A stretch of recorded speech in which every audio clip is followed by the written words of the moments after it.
Hello, my dear children. I once again welcome you all to my English grammar class.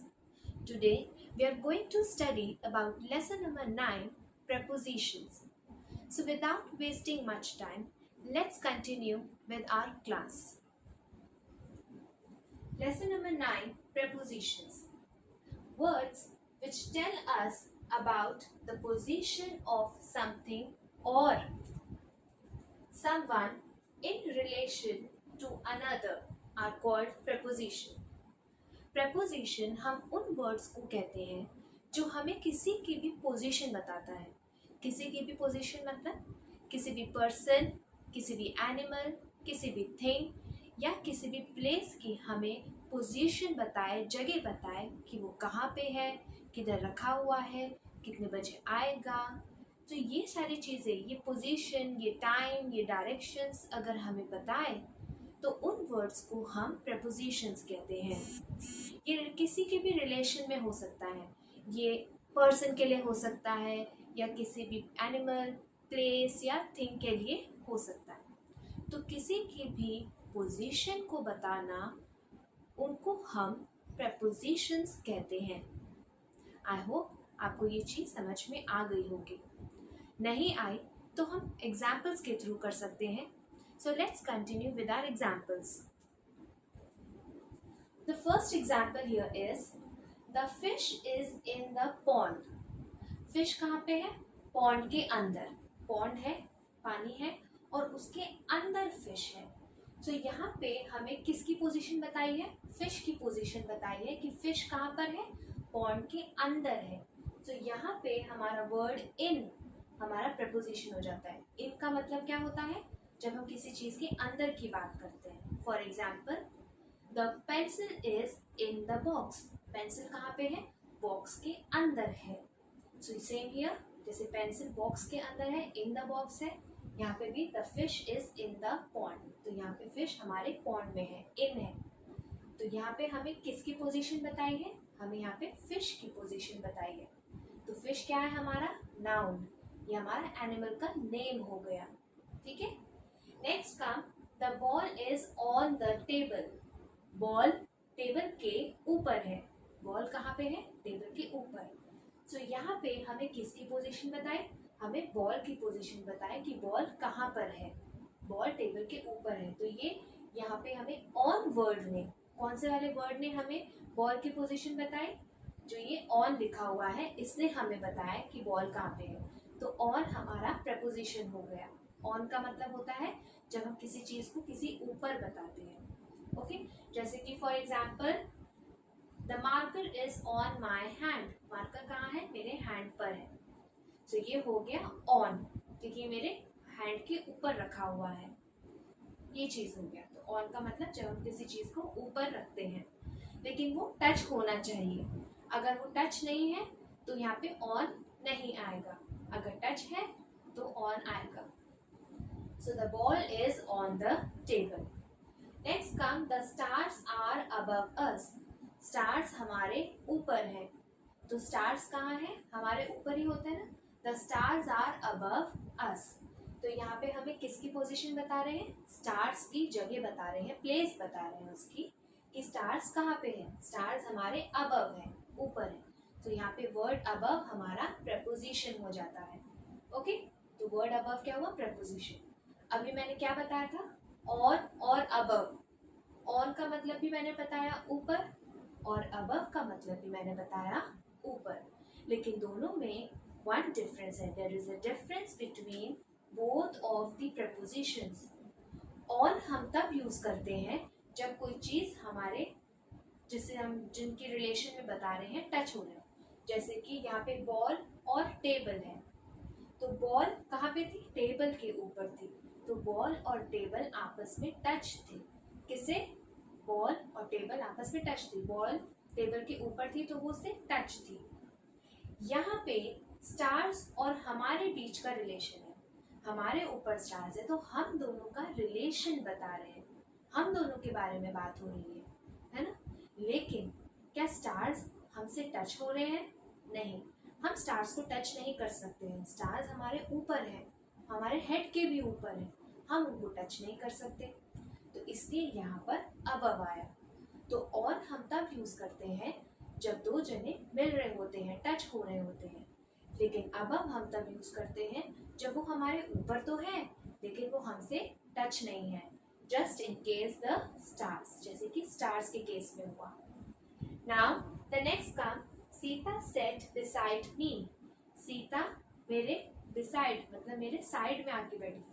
Beside का मतलब होता है जब कोई हमारे साइड में आके बैठ जाता है या हमारे साइड में खड़ा होता है। ओके, सो ये होता है बिसाइड का मतलब। तो Sita set beside me, Sita मेरे बगल में आके बैठ गई है। ओके, तो यहाँ पे कहाँ पे आके बैठी सीता? मेरे बगल में आकर बैठ गई है। तो बिसाइड हमें ये बता रहा है कि सीता कहाँ आकर बैठी है। तो here the word beside is a preposition. Next come, I was standing behind Sita. मैं सीता के behind खड़ा था। behind कहाँ? standing मतलब खड़े होना, and I मतलब मैं और सीता कोई और गर्ल। तो I was standing behind Sita मतलब मैं सीता के पीछे खड़ा था। यस, मैं सीता के पीछे खड़ी हूँ, या जो भी है मैं सीता के पीछे हूँ। बिहाइंड का मतलब होता है किसी के पीछे होना। ओके, सो मैं सीता के पीछे खड़ी हूँ। तो यहाँ पे the word behind is a preposition, क्योंकि बिहाइंड ने हमें इसकी पोजीशन बताई। किसकी पोजीशन बताई? मेरी पोजीशन बताई कि मैं कहाँ पर हूँ। मैं सीता के पीछे हूँ। हेलो, मैं कहाँ पर हूँ? सीता के पीछे हूँ। नेक्स्ट का, the shop is in front of me. Shop कहाँ है? In front of me. Behind का मतलब अगर पीछे होता है तो इन फ्रंट ऑफ का मतलब होता है मेरे सामने। सो here the shop is in front of me. Shop कहाँ पर है? मेरे सामने। कहाँ पे है शॉप? मेरे सामने है शॉप। सो यहाँ पे इन फ्रंट ऑफ हमारा preposition हो जाता है, क्योंकि इन फ्रंट ऑफ ने हमें किसकी प्लेस बताई? शॉप की प्लेस बताई कि शॉप कहाँ पर है? मेरे सामने है। उसकी जगह बता रहा है कि वो कहाँ पर है, कि वो मेरे सामने है। नेक्स्ट का, कमला सेट अमंग द गर्ल्स। कमला कहाँ है? गर्ल्स के अमंग बैठी है, मतलब गर्ल्स के कहीं बीचों बीच बैठी है, कहीं ना कहीं गर्ल्स के साथ में ही बैठी है। यस, तो कमला कहाँ बैठी है? गर्ल्स के साथ में। तो here the word among tells the position of Kamla. यहाँ पे जो वर्ड हमारा अमंग है वो हमें कमला की पोजीशन बता रहा है कि कमला कहाँ पर बैठी हुई है। कमला गर्ल्स के कहीं आसपास ही वहीं पे बैठी हुई है। She is sitting there only among the girls. Girls के कहीं इधर उधर ही बैठी है वो। So here the word among is a preposition. Sita set between Hari and Ram. Sita sat, sat मतलब बैठना। सीता बैठी हुई थी between Hari and Ram. Between का मतलब होता है जब कोई चीज दो जनों के बीच में होती है। यस, जब कोई चीज दो जनों के मिडल में हो उसको हम बिटवीन कहते हैं। ओके, सो ये हो गया Sita set between Hari and Ram. Sita कहाँ बैठी है?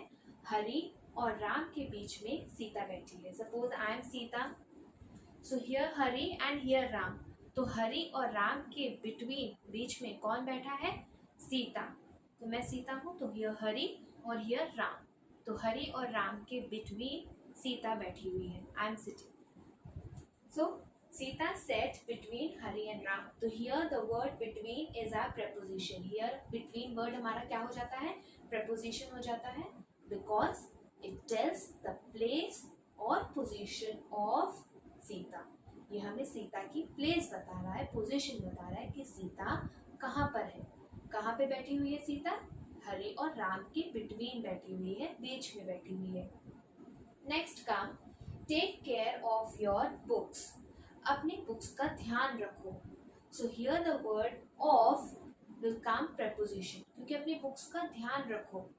तो ये बुक्स की प्लेस बता रहा है, बुक्स का काम बता रहा है। ये आपको यस आपको डायरेक्शन दे रहा है कि आप अपनी बुक्स का ध्यान रखो। वो जो बुक्स रखी हैं आप ध्यान रखो। प्रपोजिशन में कई बार आपको पोजीशंस ही नहीं, कई बार आपको ये भी दिखाया जाता है कि आपका डायरेक्शन क्या है। तो यहाँ पे take care of your books मतलब आप अपनी बुक्स का ध्यान रखो। तो बुक्स कहाँ पे है? कि उधर की तरफ है। तो जो आपकी बुक्स है आप उनका ध्यान रखो। तो आपकी बुक्स की तरफ आपका डायरेक्शन दिखा रहा है, आपकी प्लेस बता रहा है। कौन सा word? Of word. So here the word of is a preposition because it tells the place of books. क्योंकि ये हमें ये दिखा रहा है कि हमें अपनी बुक की ध्यान रखनी है, टेक केयर करनी है, तो हमें उसकी जगह बता रहा है, प्लेस बता रहा है, क्योंकि हमें उसका ध्यान रखना है. नेक्स्ट काम, शी लिव्स नियर मी. वो मेरे घर के पास में रहती है. She lives near me. Near का मतलब होता है जब कोई हमारे पास में होता है. अब वो पास कहीं पे भी हो सकता है, बीच में भी हो सकता है, साइड में भी, कहीं पर भी हो सकता है. Okay, so she lives near me. वो मेरे पास में रहती है. तो here the word near is a preposition. क्योंकि नियर वर्ड पास में रहना हमें किसकी जगह बता रहा है? शी की, मतलब गर्ल की जगह बता रहा है कि वो जो गर्ल है वो हमारे पास में ही रहती है. कहाँ रहती है? पास में रहती है. ओके, द नेक्स्ट काम, we can not live without air and water.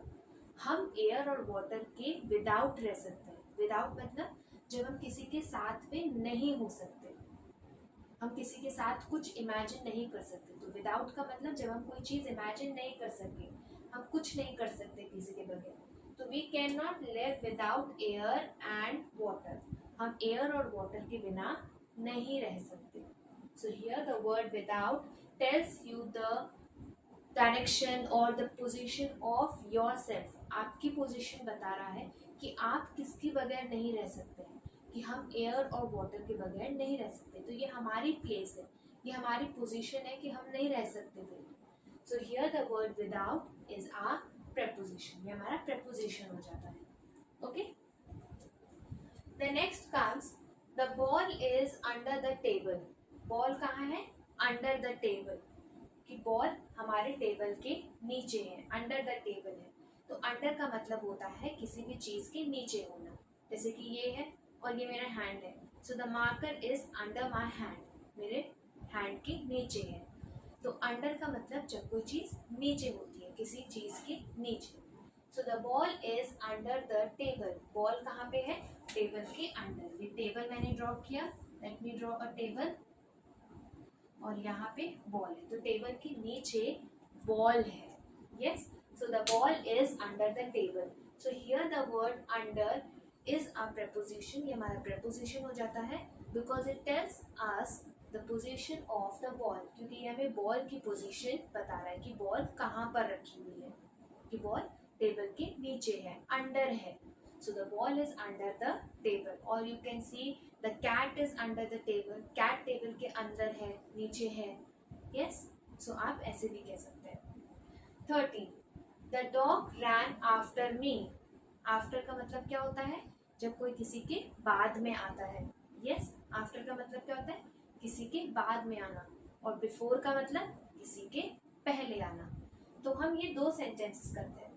The dog rain after me. Dog मेरे बाद में रन करा. मतलब पहले कौन रन कर रहा है? पहले मैं भाग रही हूँ. और डॉग मेरे बाद में, मेरे बाद में. तो मेरे बाद में डॉग रैन कर रहा, मतलब मेरे पीछे पीछे डॉग रैन कर रहा है, भाग रहा है. So the dog rain after me. Dog मेरे पीछे पीछे भाग रहा है and I am running. Yes, so the dog rain after her. तो आफ्टर क्या है? हमारा preposition हो जाता है. क्योंकि ये किसकी प्लेस बता रहा है? डॉग की प्लेस. कि डॉग कहाँ पे है, कहाँ रन कर रहा है? गर्ल के पीछे रन कर रहा है. नेक्स्ट काम, Tom came at 4 PM. Tom कब कितने बजे आया? 4 PM पे आया. सो ये टॉम की प्लेस बता रहा है कि टॉम कितने बजे आया. ठीक है, ये डायरेक्शन बता रहा है, ये टाइम बता रहा है कि टॉम कितने बजे आया. So the word at tales you the time of Tom. ये टाइम बता रहा है टॉम का कि वो कितने बजे आया. उसकी प्लेस, उसकी डायरेक्शन, उसका सब कुछ, टाइम भी वही एट वर्ड बता रहा है कि टॉम कितने बजे आया है, कहाँ आया है, सब कुछ. So at is our preposition. Next काम, शी रीच्ड बिफोर मी. वो मेरे से पहले पहुंच गई. तो बिफोर का मतलब मैंने आपको बताया था, जैसे आफ्टर का मतलब बाद में और बिफोर का मतलब पहले. तो शी रीच्ड बिफोर मी, कि वो मुझसे पहले पहुंच गई. कह रहे वो तो वहाँ खड़ी है, वो तो मुझसे पहले ही पहुंच गई है. तो शी रीच्ड बिफोर मी, कि वो तो मुझसे पहले ही पहुंच गई, वहीं पर ही खड़ी हुई है, वहीं बैठी हुई है शॉप पर. तो she reached before me. So here the word before tales the position of the girl. She हम गर्ल के लिए यूज करते हैं. तो यहाँ पे जो वर्ड बिफोर है वो हमारा preposition हो जाता है क्योंकि वो हमें गर्ल की पोजीशन बता रहा है कि गर्ल कहाँ पे है, कि गर्ल तो पहले ही पहुंच चुकी है, मुझसे पहले पहुंच गई, फर्स्ट आ गई वो तो here the word before is a preposition. Next का the boy fell off the bicycle, boy bicycle से गिर गया.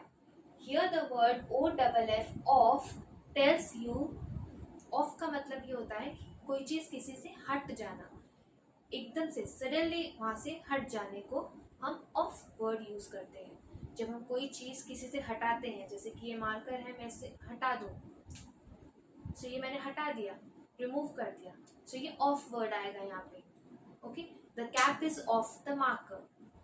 So here also the boy fell off the bicycle, boy bicycle से फेल ऑफ हो गया. फेल मतलब गिरना, ऑफ मतलब हट जाना.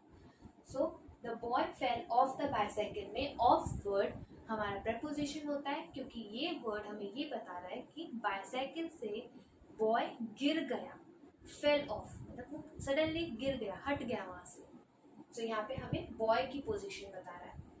नेक्स्ट काम Sohan came after Priya. So here after once again I have written after word, मैंने आपको वापस से बता दी हूँ कि आफ्टर का मतलब क्या होता है, किसी के बाद में आना. यस, तो सोहन केम आफ्टर प्रिया, कि सोहन प्रिया के बाद में आया, आफ्टर आया, कि सोहन बाद में आया, प्रिया पहले आ गई और सोहन बाद में आया. तो सोहन केम आफ्टर प्रिया, प्रिया के बाद में सोहन आया. सो here the word after is a preposition. जैसे यहाँ पे हमारा आफ्टर preposition था, यहाँ पर भी हमारा वर्ड आफ्टर preposition है, क्योंकि सोहन की प्लेस बता रहा है कि सोहन कब आया. सोहन तो प्रिया के बाद में आया, पहले प्रिया आ गई और प्रिया के बाद में सोहन आया. नेक्स्ट काम the boy live across the bridge.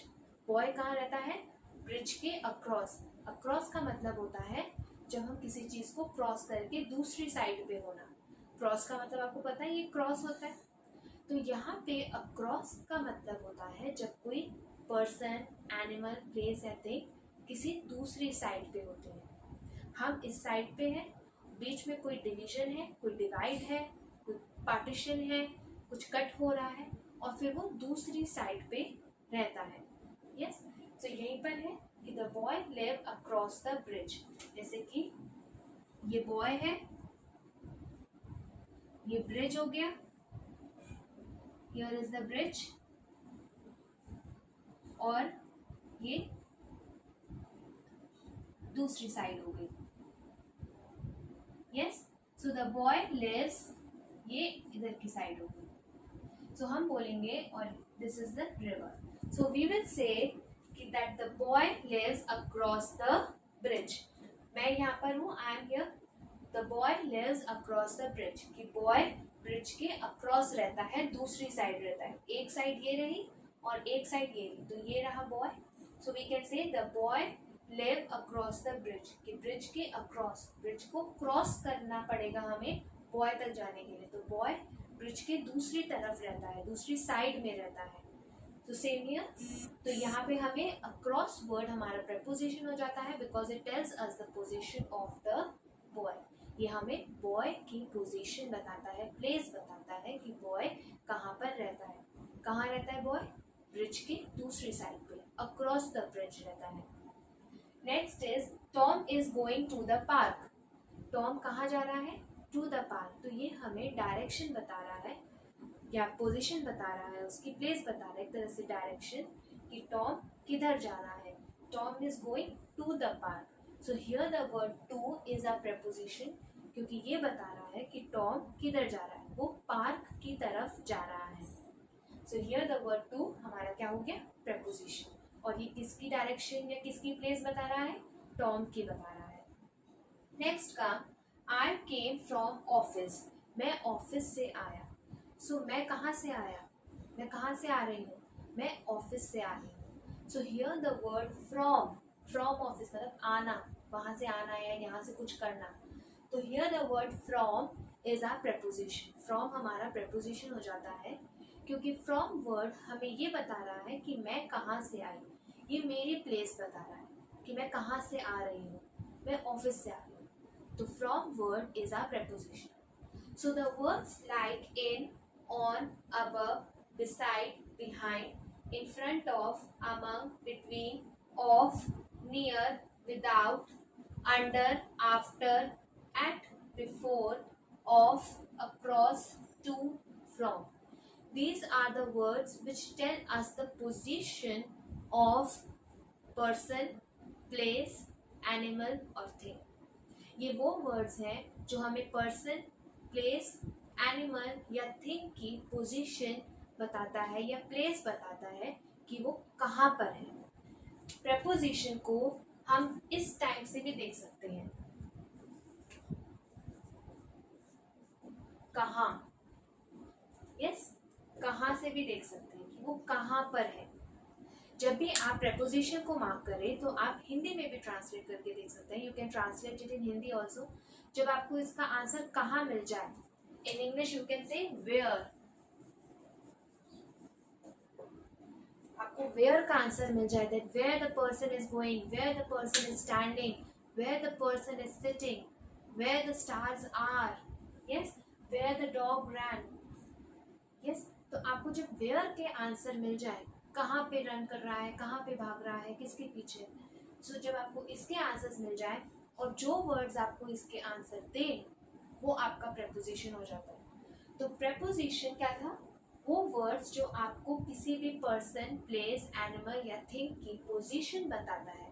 क्या बताता है, पोजीशन, प्लेस बताता है, उसको हम प्रेपोजिशन कहते हैं. यस, तो कैसे, जब वो कहाँ, वेयर. पोजीशन तो क्या होता है, किसी की जगह बताना, और जगह हम कैसे पूछते हैं, वेयर, कि वो कहाँ पर है, तभी तो हमें जगह पता चलती है. तो ये वो वर्ड्स हैं जो हमें उनकी जगह बताता है. ओके, नाउन की, पर्सन, प्लेस, एनिमल, थिंग की. यस, प्लस मैंने एक वर्ड और लिखा था, इन रिलेशन टू अनदर, किसी और के रिलेशन में. मतलब हमेशा आप किसी भी सेंटेंस में अगर आप देखोगे तो आपको दो नाउन या प्रोनाउन या कुछ भी आपको मिलेंगे जरूर. जैसे कि फर्स्ट सेंटेंस में अगर देखें तो फिश था और पॉन्ड था. तो फिश भी थिंग है, फिश एनिमल है और पॉन्ड हमारा थिंग हो जाता है. तो एनिमल और थिंग दोनों का रिलेशन बताया कि दोनों का रिलेशन क्या है, जोड़ी क्या है. यस, सेम हियर, स्टार्स और हमारा, यहाँ पे स्टार्स थिंग और अस मतलब हम ह्यूमन. तो यहाँ पे थिंग और ह्यूमन मतलब पर्सन का रिलेशन बताया. तो यहाँ पे आपको दो नाउन या प्रोनाउन जरूर मिल जाएंगे. फॉर एग्जाम्पल यहाँ पे the shop is in front of me, shop मेरे सामने है. तो शॉप और मेरे, तो शॉप भी है और मैं भी हूँ, हम दो जने हैं. हर किसी में आपको टू या टू से ज्यादा नाउन जरूर मिलेंगे. एक और एग्जाम्पल हम लेते हैं, the dog rain after her. Dog और हर, डॉग एनिमल हो गया और हर कौन हुआ, गर्ल. तो डॉग भी आया, हर भी आया, एनिमल और पर्सन दोनों जने आ गए. एक और एग्जाम्पल ले लेते हैं, this is the last example here. The boy live across the bridge. Boy person और ब्रिज हमारा थिंग. तो बॉय भी आया और थिंग भी आ गया, तो दोनों का रिलेशन. तो यही है कि words which tell us about the position of something or someone in relation to other. जब भी किसी की पोजीशन बताते हैं, जैसे कि फिश, बॉल, स्टार्स, सीता, तो इनकी जो पोजीशन बताते हैं किसी और के रिलेशन में, वो जिनकी पोजीशन हम बता रहे हैं वो आएंगे आगे, और किसके रिलेशन में बता रहे हैं वो आएंगे पीछे. जैसे यहाँ पे फिश की पोजीशन बताई, बॉल की, stars, Sita, I Mary, shop Kamala, Sita, take care मतलब ध्यान रखोगी, शी वी हमारी, ball dog, Tom, she boy, Sohan, then again boy, Tom and then I. तो ये सारी इन सब की हमने पोजीशन बताई. तो जिनकी हम पोजीशन बताते हैं वो वर्ड्स, वो नाउन आगे आते हैं, और जिनके रिलेशन में हम बता रहे हैं वो आते हैं पीछे. लेकिन आएंगे दो, या तो टू आएंगे या मोर देन टू हो सकते हैं. So I hope you must have understood with the prepositions and with their rules. So we'll meet with the next video. Till the time, take care and do eat healthy and stay fit. Thank you.